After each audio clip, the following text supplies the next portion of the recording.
Imagine a world where Africans and people of African descent from all over the world finally form a united bloc.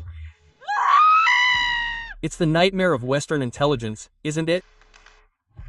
Yet it quietly becomes a reality every year.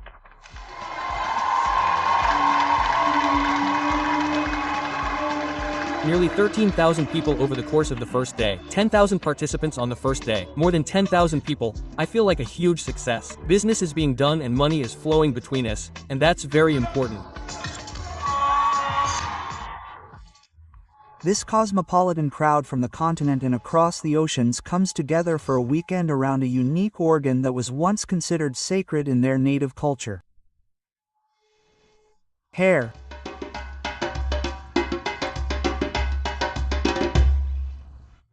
We love our hair, but we hate it. We hate it, but we love it. It's always a complicated relationship. It's often said that black people don't like themselves or their hair. Personally, I have never found people in a civilization who just dropped from the sky and said, I don't like myself, I don't like my skin, I don't feel good about it. It's a construct. We need to understand exactly what social and sociological conditions this construct operated under.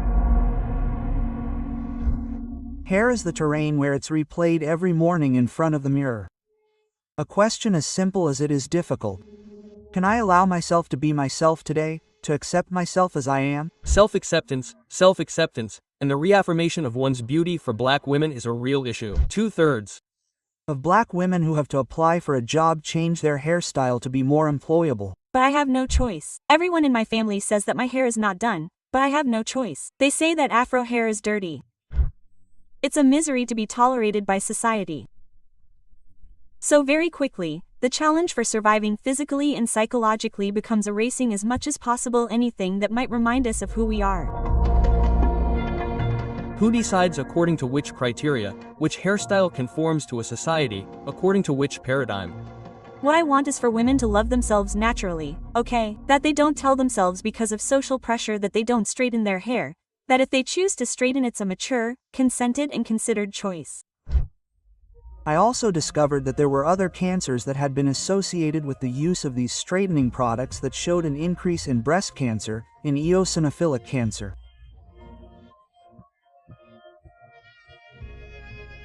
We are still the only community, I repeat the only one, that carries a foreign body for the most part on a daily basis. Do you know what the worst thing is and why the Indians don't put their hair in their heads? Some of this hair comes from an exorcism ritual. Now even in films, poor black women are represented with their natural hair. The black woman who is going to be rich, who is going to be beautiful, is wearing straight wigs. While my brother, that one is a queen. She is a queen of Queen Aquabambolo. My birth name is Princess Silpaisangam Pisase, alias Asset, and for goodness sake, I invite you to dive with me into the heart of African and Afro-descendant realities. Today, I am not taking you to Africa but to France.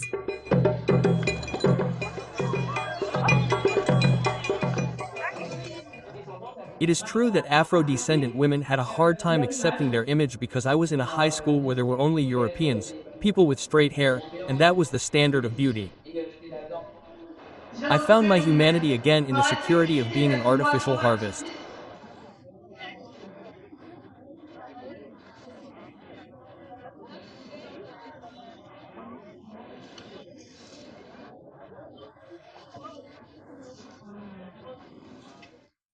Why is it that in the corridors of companies, in schoolyards, on TV sets, African hair is embarrassing and considered too visible, too this, too that, too black perhaps? In the National Assembly, a bill has just been adopted to recognize and punish hair discrimination. Do we really need such a bill? However, I am a black woman and more than anyone else, I should have felt concerned by this bill. Excerpt from 2017. What is this crazy hairstyle? Oh. Wow, this is the moment when you are stunned, you didn't think it could happen, that it was live, that everyone is laughing in the background. By the way, everyone who is not concerned by this type of issue, it's incredible. What is this hair made of? Wow. What is this hair made of? Why does this simple hair provoke so many reactions, regulations, and prohibitions?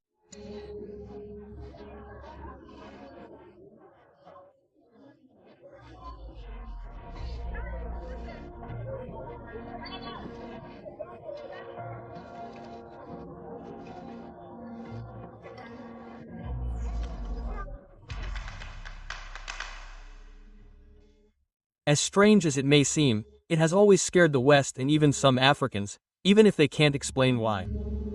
To understand, we have to go back in time. With the issue of hair, I brought the issue of psychological trauma into the public arena. The psychological after-effects of the transatlantic slave trade. One of the first things that he was forced to destroy, break, shatter, and really crush was this notion, this relationship we had with our bodies, including our skin and hair.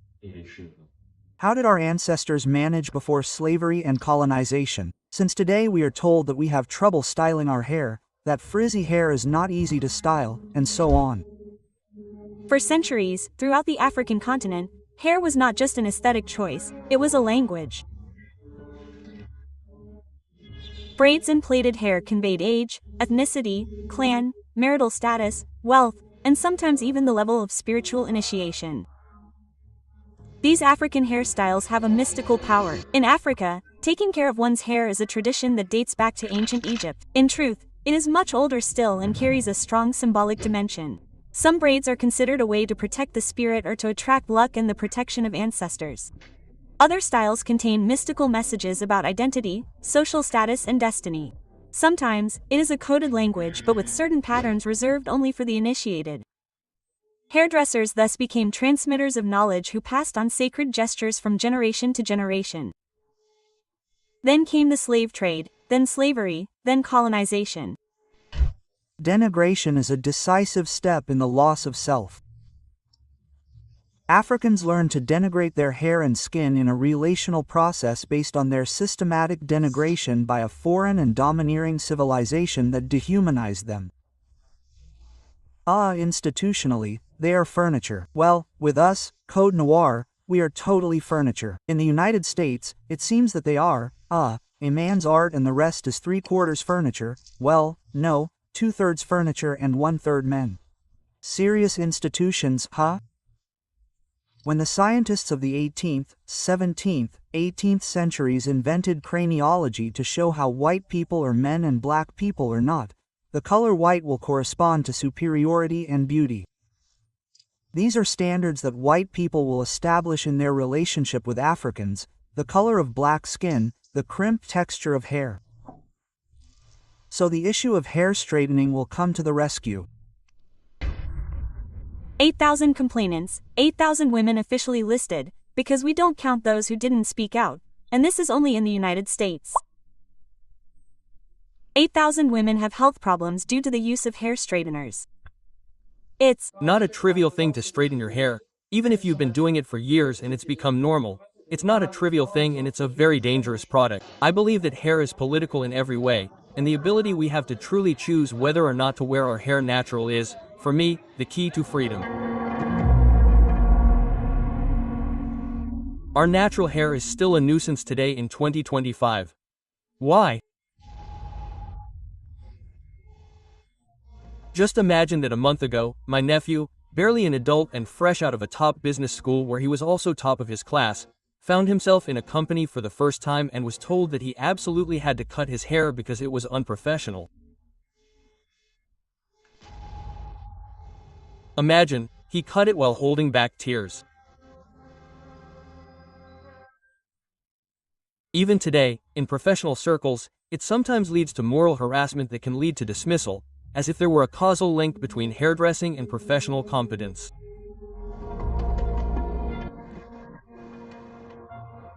The worst thing is that Western youth, who have internalized the idea of their elders as dirty and ugly, have created words that quickly turn into bullying at school. How many times have I heard young girls, my own daughters, my nieces, burst into tears at the mere idea of going back to school because of the mockery of people they consider their friends. However, this new generation has access to social networks where African hair is now widely used.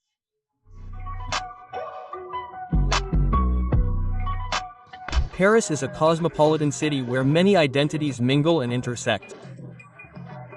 Today, I will take you to discover an event that is supposedly about African hair, and you will see that it is much more than that, since it is actually about promoting African identity and reconnecting with one's roots.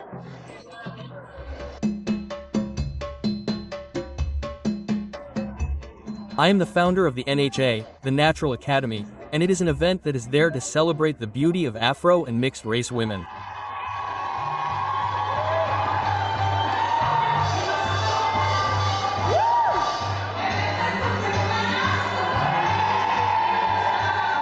It is clear that it responds to the expectations of the diaspora to come together around themes. I was going to say identity, let's say it. We feel like we are going back to our roots. Precisely, we have to go back into context because the NH is 10 years old now, and 10 years ago the acceptance of natural Afro hair is now we have the impression that it is normal and everything is fine, but that was still another debate, at least in France. So, we were talking about our relationship with our hair, how my mother, well, she despised it her whole life, but how proud she is of me and to see that I accept my identity, my origins. Anyway, be who you are, and yes, my hair is me, it is my DNA, I will not change. I am going to do a little secret dance for you. When I arrived at the Cannes Festival with my Afro, the photographers only took pictures of me because I was the only one with a big Afro. And the lesson I learned is that we often feel like it's a flaw, that we're not comfortable, while when people in the room wear our Afros, their eyes are fixed on us. So let's all realize together that it's so beautiful, that we're fresh, that we look at ourselves in the mirror and know that we're someone. That's priceless, and I wish you well. Congratulations to the people who are going to meet here today. Whether they're from the West Indies or the continent, they all come with the same goal: to have access to products that suit them, to have access to their culture. Don't focus on the product you're using. Focus on common sense. Black hair, frizzy hair, black skin needs special care. Today, we have all these companies working to enhance black hair and skin. It's incredibly important. For a long time, we saw natural ingredients that weren't natural, that were synthesized. It's obvious right away. You can see the hair reacting immediately to 100% natural products. And our grandparents used to do this by working with plants and flowers to promote our culture, whether it was ancestral or not. But promoting it is also important in our cosmetic products. Behind the hair, there is an identity. So of course, it goes beyond hair, beyond cosmetics, beyond well-being. Beyond beauty, especially now, we can talk about beauty and empowerment since we have topics that are addressed in the NH Casadre that go far beyond beauty. We have conferences, as you may have seen, on well-being and entrepreneurship. We even give away scholarships. We are here to promote black excellence. 40 years ago, and at 35, there were no products like this. And it was a gap in building our black identity. What interests us is that it revolves around entrepreneurship, Afro-descendant entrepreneurship as well. And we are happy to see this kind of initiative. Because for a very long time I think we were also put aside, and it was also our fight with Did, an associate, to ensure that my Afro hairdresser also changes the world of hairdressing. After all, it is true that behind the hair, there is also an affirmation of identity, and it is one that is linked to black beauty and African beauty.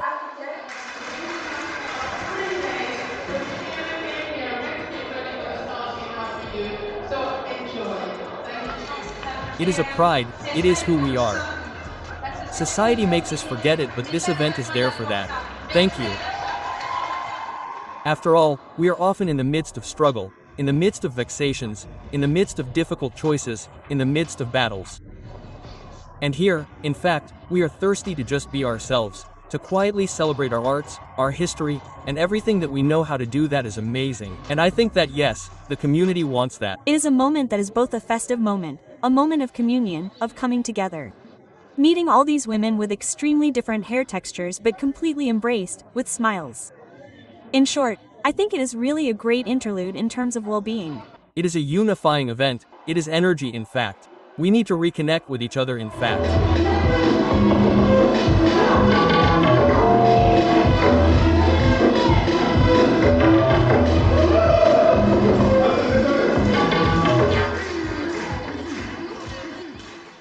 Natural African hair has not always been so celebrated, far from it. 20 years ago, when I personally undertook this process of returning to natural hair, community gatherings of this kind took place timidly in ultra-confidential places. And so, the progress we have made is immense. Despite everything, the new generation is finally asserting itself, proud of its roots and ready to make its voice heard, at least in theory. Taking a little more interest in your hair is already taking a little more interest in yourself. It means that something has already happened in your head. Well, I talked about Western modernity, the tomb of the Negotino aesthetic, because on the continent of Myrrh, the one that should have inspired us of the diaspora, all the women cover their hair with hairpieces. A very sensitive subject, weaves, the famous natural hair that some even call the hair of death. I went on a trip to India a few years ago. I had the opportunity to visit the factories, and the Indians told me exactly what it was all about. In fact, when they perform an exorcism, they chase the evil spirit out of the person's hair, and at that point, they cut the hair so that the spirit remains stuck in the hair. And these people would take that hair and throw it away, send it to Africa with the demon in its hair. Do you see what's crazy? So now sometimes when you're in church, you see a sister there, she's praying, but you see life is not going well. Sometimes when she talks to you, she does strange things. No, it's the demon, it's the hair. It's the demon that's in the hair. And sometimes, like that, because he mixes up the hair, it's not all. So maybe sometimes he can have 2, 3, 4 spirits in his hair, and you walk around with that, but you say, oh, I go to the mosque, I go to church. No, there's a demon in your head 24/7. You'd better buy synthetic hair. Wear synthetic hair, please. Why? With such an extraordinary wealth of hair invention. We're talking about the architecture of Afro hairdressing. Why? Why the hairpiece? So, the fashion for light skin and straight hair in reference to a white ideal considered superior. Wait. Why am I going to destroy my skin, my hair, to be considered beautiful according to oppressive criteria?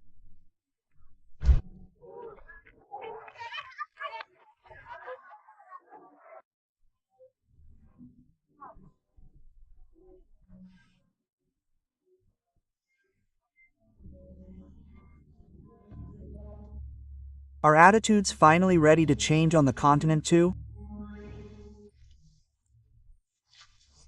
Why the hairpiece that covers your hair and hides you, in fact, that diminishes your power and your beauty, since I explained that frizzy hair is connected because it is supernatural, it is connected to the cosmos, and that black women, since the origins that I have explored, have been powerful women. Enslaved women wondered how to draw paths to escape without anyone knowing. You realize that enslaved people literally became a kind of cartographer without pencil or paper by drawing maps with braids. For example, to represent a mountain, women would twist braids, called bantotes. If the braids looked like serpents and were sinuous, it meant that there was a source of water or a ravine. A thick braid indicated that there were soldiers in that section. At the forehead, the beginning of the braids indicated where the enslaved person was, and the end towards the nape of the neck indicated where they had to go to escape, like a mountain where they were hiding. The braids also indicated meeting points, like rows of braids meeting in the same place and each one indicating a possible path. But the problem is that over the years, these hairstyles, which are literally liberation hairstyles, have become stigmatizing, and I can't imagine the trauma and pain of black women who are forced to straighten their hair just to try to fit in. Even today, many of us are still unaware of this history. Without this memory, we might think that loving our hair is just a fad. However, behind every curl that is straightened, every afro worn proudly, there is an almost political act. If we break our women, we break the home. It is also our job as men to find a way to talk to our women about this subject, to comfort them, that we love them natural too, that they are not forced to do this. Fortunately, the new generations now seem to have understood that their hair is not a problem to be solved, but a story to be told, a source of pride to be worn. Between symbolism, beauty, and spirituality, African hairstyles represent an art form, and even big celebrities draw inspiration from them. This traditional Rwandan hairstyle in Masunzu was worn by single men and women at the beginning of the last century, but it was banned by the colonizers. Today, a small minority of Rwandans continue to wear it with dignity. It's a way of unashamedly asserting their pride in being African. I am who I am, and you will accept me as I am because I too am human.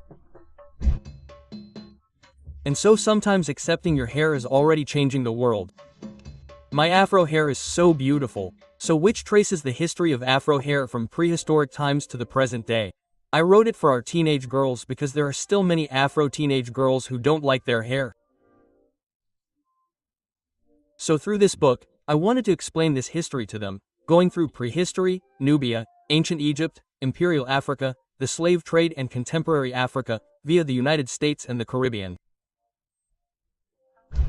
Paradoxically, the more society marginalizes hair, the more it feeds a colossal market worth several billion euros. Extensions, wigs, hair care. Behind hair, there is business, there is economy. Support comes through the cash register. I didn't invent it. Of course, there is the economic aspect. Afro hair is a huge business.